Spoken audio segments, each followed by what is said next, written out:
So to answer the question, unsay mas superior, is it film screen ba or CRDR? Obviously, atong i-answer, akong answer CRDR jud.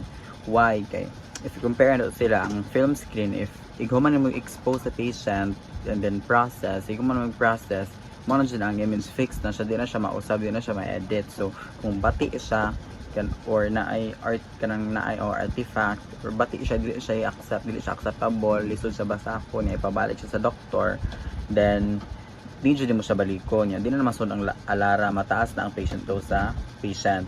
Or, kung ato sa CR niya, kung ato sa CRDR kanang after na tong expose, it's either direct or gamit ka tong imaging plate, i-process mo sa scanner, then after may mo siyang electrical signal niya, ADC, analog to digital niya, himo niya digital, ma-view na siya sa computer.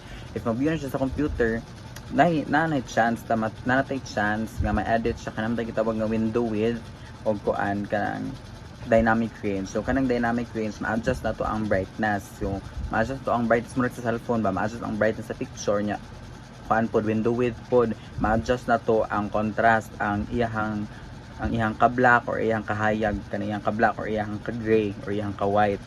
So yeah, mo nang mas mas superior ang CRDR, and usually commonly used na siya nowadays kay convenient siya sa ato ang RadTech, and then masunod na to ang alara kay low na magamit na to nga dose per patient, and then yeah, mo na siya duha convenient, and then low patient dose